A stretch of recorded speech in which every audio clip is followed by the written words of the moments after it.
Pada tahun 2019, pemerintah melalui Kementerian Pendidikan dan Kebudayaan mengeluarkan kebijakan terkait pengembangan mahasiswa. Kebijakan tersebut tertuang dalam Permendikbud Nomor 3 Tahun 2020 dan dikenal dengan Kebijakan Merdeka Belajar Kampus Merdeka.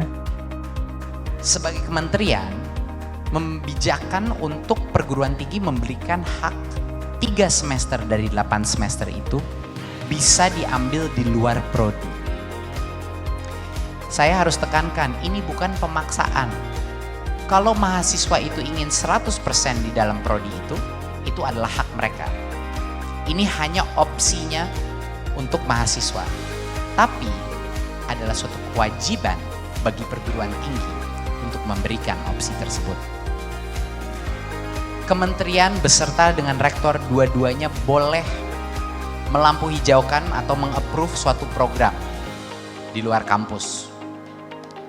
Ya, dua-duanya kementerian dan rektor berhak meng-approve program-program di luar kampus. Contohnya seperti apa? Magang, praktek kerja, bisa mengajar di salah satu sekolah di daerah terpencil, melakukan research, membantu dosen melakukan project research, atau bahkan membantu mahasiswa S2, S3, misalnya S3 melakukan PhD-nya, bisa juga penelitian. Mahasiswa itu bisa bekerja sama dengan dosen untuk menciptakan salah satu kurikulumnya sendiri, suatu project independent study. Merdeka Belajar Kampus Merdeka atau yang disingkat sebagai MBKM merupakan kebijakan yang bertujuan untuk mendorong mahasiswa agar menguasai berbagai keilmuan dan keterampilan melalui experiential learning yang berguna untuk memasuki dunia kerja dan pengembangan karakter. Kampus Merdeka memberikan kesempatan bagi mahasiswa untuk menentukan mata kuliah di luar program studi secara terarah. Implementasi kurikulum MBKM berupa pembelajaran dan pengalaman di luar kampus yang menjadi aspek penting dalam pencapaian target IKU atau Indikator Kinerja Utama pada UGM. Prodi menjadi ujung tombak pelaksanaannya, termasuk pada Prodi Sarjana Geografi Lingkungan. Bentuk kegiatan pembelajaran yang akan dilaksanakan adalah pertukaran pelajar atau mahasiswa, magang atau kerja praktek, dan riset atau penelitian, serta studi independen. Bentuk implementasi yang akan dilakukan antara lain relaksasi kurikulum dan melakukan pemetaan capaian kompetensi BKP yang akan dilaksanakan sesuai dengan kompetensi prodi dan kompetensi mitra.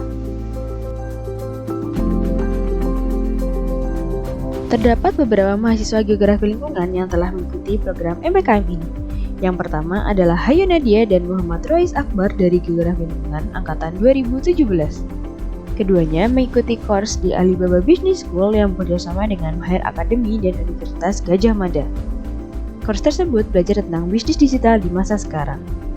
Kegiatan belajar mengajar mereka ikuti layaknya seperti kuliah pada umumnya, mulai dari mengerjakan tugas individu maupun kelompok, ujian semester, mini project, hingga presentasi. Pada akhirnya, akan dihasilkan output berupa produk startup yang dipresentasikan pada akhir course. Berikutnya ada dari Rinanda, mahasiswa Geografi Lingkungan Angkatan 2019. Rinanda masuk ke dalam Departemen Transport and Logistics dan tergabung ke dalam tim 4Wheel Strategy. Kegiatan magang ini meliputi pekerjaan beberapa proyek, tugas, diskusi, dan materi tambahan mengenai hal-hal yang harus disiapkan saat menjadi tim 4Wheel Strategy. Setiap minggunya akan ada meeting bersama mentor divisi dan juga presentasi setiap proyek yang telah dikerjakan. Hasil dari proyek yang dikerjakan biasanya berupa analisis, inovasi, situasi, dan strategi ke depan yang harus dijalankan oleh perusahaan untuk menghadapi kompetitor dan tantangan bisnis di masa depan. Kemudian ada Pandu Arya Maradona dari Geografi Lingkungan Angkatan 2018 yang melakukan magang di PT Digital Initiative yang termasuk dalam Kompas Gramedia Group. Pandu tergabung dalam divisi analisis pasar yang membahas strategi marketing dari bisnis yang dikembangkan oleh Kompas Gramedia. Kegiatan yang dilakukan oleh Pandu meliputi penyampaian materi oleh trainer, diskusi, tugas, dan proyek. Salah satu proyek yang dikerjakan oleh Pandu adalah riset mengenai delivery service yang dilakukan oleh suatu perusahaan retail agar dapat menarik bagi konsumen. Mahasiswa terakhir yang berkesempatan untuk mengikuti program MPKM adalah Erlangga Jati Dewantara, mahasiswa Geografi Lingkungan Angkatan 2018. Erlangga lolos dalam beasiswa Indonesian International Student Mobility Award atau IISMA dan berkesempatan untuk melaksanakan perkuliahan di University of Pax, Hungaria selama 1 semester. University of Pax memiliki program studi setara sarjana dalam bidang geografi. Inti dari program ini didasarkan pada isu-isu mendasar termasuk topik dalam geografi fisik, manusia, dan regional. Kursus lanjutan dapat dipilih dari topik yang ditawarkan untuk petunjuk khusus. Dengan lolosnya Erlangga dalam beasiswa IISMA, yang merupakan salah satu program MBKM, diharapkan dapat memberikan motivasi dan semangat kepada teman-teman serta mahasiswa lainnya di Fakultas Geografi UGM, khususnya di Departemen Geografi Lingkungan agar dapat mengikuti jejaknya dan menambah pengalaman serta ilmu di masa perkuliahan.